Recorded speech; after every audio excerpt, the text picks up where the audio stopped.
ଗୋପ୍ୟରୁ ଅଗୋପ୍ୟ ଷୋଡ଼ଶ ଅଧ୍ୟାୟ। ସପ୍ତାତ୍ମିକା ଜଗତ ଦ୍ୱିତୀୟ ଭାଗ। ସପ୍ତ ଲୋକ ସପ୍ତ ତଳ। ସାତ ଲୋକ ସାତ ତଳ ଅନନ୍ୟ ଆଶ୍ରିତ, ମୁଦ୍ରାର ଦୁଇ ପାଖର ଦୁଇ ରୂପ ଯେମନ୍ତ। ତଳକୁ ନରକ ଭାବି ନର ଭୟଭୀତ, ମାତ୍ର ତଳ ନୁହେଁ କୌଣସି ସ୍ଥାନ ଘୃଣିତ। ଅଲଗା ନଥାଏ କେବେ ଲୋକ ଆଉ ତଳ, ସୂକ୍ଷ୍ମ ଲୋକ ସାଥିରେ ଜଡ଼ିତ ସ୍ଥୂଳ ତଳ। ଲୋକ ତଳ ନୁହଁ ଏଇ ଚେତନାର ସ୍ୱରୂପ, ଲୋକରେ ସୂକ୍ଷ୍ମ ତତ୍ତ୍ୱ ତଳରେ ସ୍ଥୂଳ ରୂପ। ସାତ ଲୋକ ଯେ ଚେତନାର ସାତ ପରଳ, ପ୍ରତି ସୂକ୍ଷ୍ମ ଲୋକ ସାଥେ ଥାଏ ସ୍ଥୂଳ ତଳ।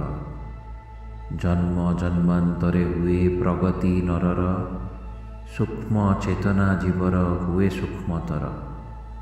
ପ୍ରତି ଜୀବରେ ବା ପ୍ରତି ଗ୍ରହ ନକ୍ଷତ୍ରରେ ଲୋକ ସାଥେ ତଳ ଯୋଡ଼ି ଥାଏ ସ୍ତରେ ସ୍ତରେ। ନର ନିଜ ଚେତନା ସ୍ତରର ଅନୁସାରେ ଜଡ଼ିତ ସେ ସ୍ତରର ଲୋକ ତଳ ସାଥିରେ।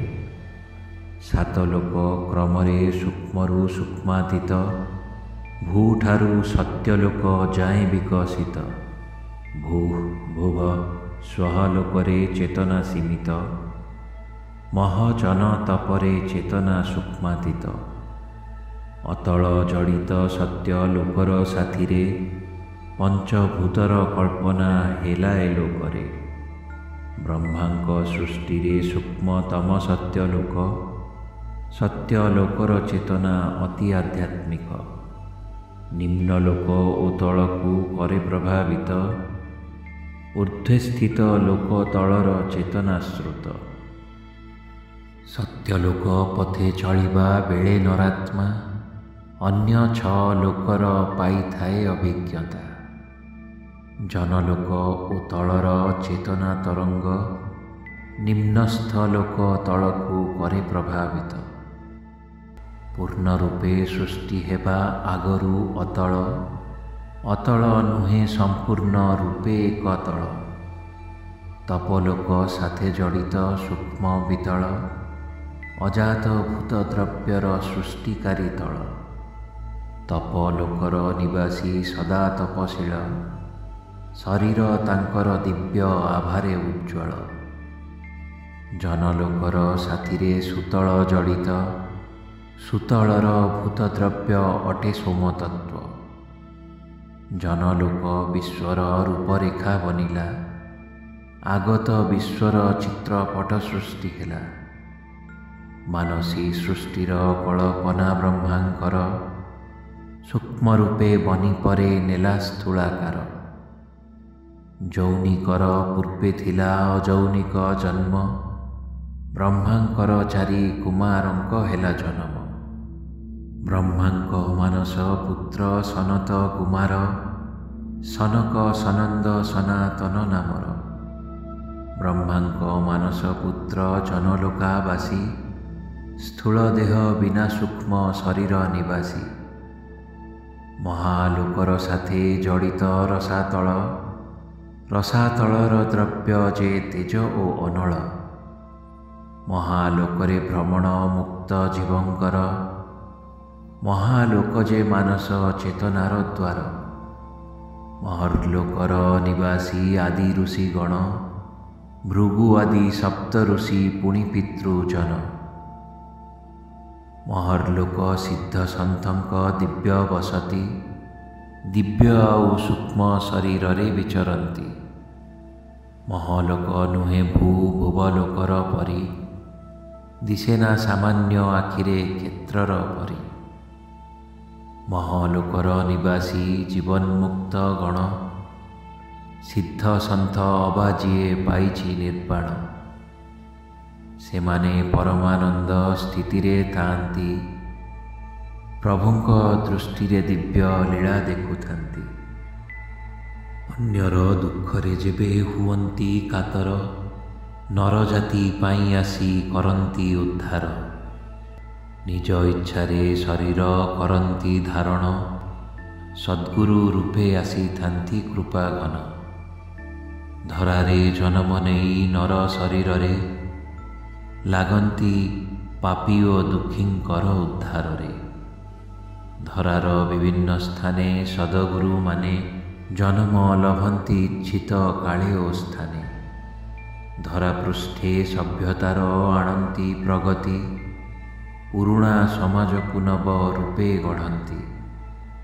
ଗୁରୁଙ୍କର ବାହ୍ୟ ରୂପ ମାନବର ପରି, ଅନ୍ତରର ଗୁରୁ ସଚ୍ଚିଦାନନ୍ଦ ଶ୍ରୀହରି। ଗୁରୁ କର୍ମ ଚାଲେ ପ୍ରତ୍ୟକ୍ଷେ ବା ଗୋପନରେ, ଗୁରୁଙ୍କ ଚେତନା ବ୍ୟାପ୍ତ ସ୍ଥୂଳ ଓ ସୂକ୍ଷ୍ମରେ। ଗୁରୁଙ୍କ ନିର୍ଦ୍ଦେଶ ଅନ୍ୟ ସିଦ୍ଧ ଯୋଗୀଗଣ, ଉଦ୍ଦିଷ୍ଟ କର୍ମ ପୂରଣେ ନିଅନ୍ତି ଜନମ। ମାନବର ସଭ୍ୟତାକୁ ପ୍ରାରମ୍ଭିକ ଜ୍ଞାନ ଦେଇ ଆସିଛନ୍ତି ଗୁରୁ ଆଉ ପିତୃଜନ। ମାତା ଦିଏ ଜ୍ଞାନ ଯେମିତି ଶୈଶବ କାଳେ, ନର ସଭ୍ୟ ତାକୁ ଚାଲିବା ଶିଖାଇଥିଲେ। ମଣିଷ ଜାତିକୁ ଆଗେ ଦେଲେ ସ୍ଥୂଳ ଜ୍ଞାନ, କ୍ରମେ କ୍ରମେ ଦେଲେ ସୂକ୍ଷ୍ମାତିସୂକ୍ଷ୍ମ ବିଜ୍ଞାନ। ବିଭିନ୍ନ ସ୍ଥାନେ ଜନମି ବିଭିନ୍ନ କାଳରେ, ନବଜ୍ଞାନ ବିତରଣ କଲେ ଧରା ପରେ। ଇତିହାସର ପ୍ରାଚୀନ ରୋମୀୟ ସଭ୍ୟତା, ମିଶରୀୟ ମାୟାନ୍ ବା ପେରୁର ସଭ୍ୟତା, ମହେଞ୍ଜୋଦାର ଫାଙ୍ଗୋଆ ସଭ୍ୟତାରେ, ଅନେକ ଜନମିଥିଲେ ଆର୍ଯ୍ୟ ସଭ୍ୟତାରେ। କେତେ ଉନ୍ନତ ସଭ୍ୟତା ହୋଇଅଛି ଶେଷ, ଲିପିବଦ୍ଧ କରିନାହିଁ ଯାକୁ ଇତିହାସ। ପ୍ରତି ପ୍ରଗତିର ପଛେ ଗୁରୁଙ୍କ ଶପତି, ନବସଭ୍ୟ ତାକୁ ସହାୟତା କରେ ନୀତି। ବିକାଶ ସୂକ୍ଷ୍ମ ଜୀବର ଅନେକ ଗ୍ରହରେ, ଗୁରୁ ଶକ୍ତି କରିଚାଲିଛନ୍ତି ଧୀରେ ଧୀରେ। ନିଜର ବିହିତ କାର୍ଯ୍ୟ କରିସାରି ଶେଷ, ସ୍ୱେଚ୍ଛାରେ ଫେରନ୍ତି ସେମାନେ ନିଜର ଦେଶ। ସାମାନ୍ୟ ନରର ଏଲୋକେ ନାହିଁ ପ୍ରବେଶ, ମୃତ୍ୟୁ ପରେ ନରାତ୍ମା ଯାଏ ପ୍ରେତର ଦେଶ। ମୃତ ନରର ଚେତନା ସୂକ୍ଷ୍ମ ଶରୀରରେ, ପ୍ରାପ୍ତ କରେ ଲୋକ ସ୍ୱକର୍ମର ଅନୁସାରେ। ମହାତଳ ଜଡ଼ିତ ସ୍ୱଲୋକର ସାଥିରେ, ଭୂତଦ୍ରବ୍ୟ ଅଟେ ବାୟୁ ସେ ମହାତଳରେ। ସ୍ୱଲୋକର କ୍ଷେତ୍ର ଯେ ବିଶ୍ୱର ସୀମା ଯାଏ, ସୂକ୍ଷ୍ମ ଚେତନା ରୂପରେ ବ୍ୟାପୀ ରହିଥାଏ। ସ୍ୱ ମାନେ ସ୍ୱର୍ଗଲୋକ ଦେବତାଙ୍କ ସ୍ଥାନ, ଇଚ୍ଛିତ ବସ୍ତୁର ସୂକ୍ଷ୍ମ ଭୋଗର ଭୁବନ। ସ୍ୱର୍ଗଲୋକର ଅନ୍ୟ ଏକ ନାମ ଦ୍ୟୁଲୋକ, ତଳସ୍ଥ ଲୋକ ସବୁର ନାମ ଅଧଲୋକ। ସ୍ୱର୍ଗଲୋକରେ ଭୋଗ ନୁହେଁ ସ୍ଥୂଳ ରୂପରେ, ସୂକ୍ଷ୍ମ ପ୍ରାଣୀଙ୍କ ଭୋଗ ହୁଏ ସୂକ୍ଷ୍ମ ରୀତିରେ। ପୁଣ୍ୟର ଆଧିକ୍ୟେ ନର ସ୍ୱର୍ଗ ଭୋଗ କରେ, ପୁଣ୍ୟ ଭୋଗ ଭୋଗୀ ପୁଣ୍ୟ ଧନ କ୍ଷୟ କରେ।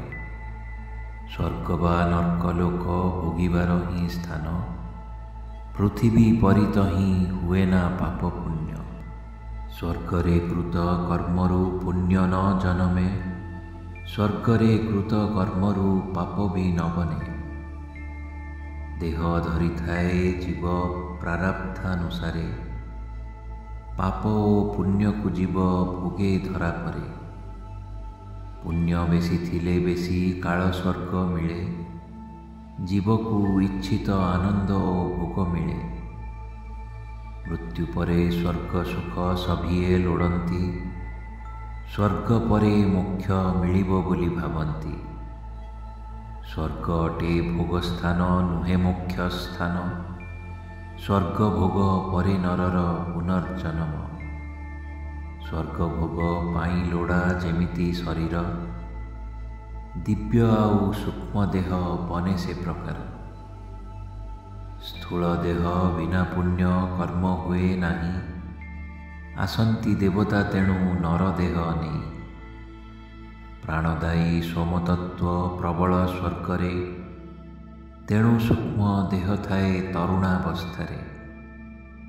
ସ୍ୱର୍ଗରେ ଦେବତାମାନେ ଭୋଗନ୍ତି ଯେ ସୁଖ, ସ୍ୱର୍ଗକୁ ଗଲେ ପୁଣ୍ୟାତ୍ମା ଭୋଗିବେ ସେ ସୁଖ। ଭୁବଲୋକ ସାଥିରେ ଜଡ଼ିତ ତଳାତଳ, ଭୁବଲୋକର ଭୂତଦ୍ରବ୍ୟ ଯେ ସୂକ୍ଷ୍ମ ଜଳ।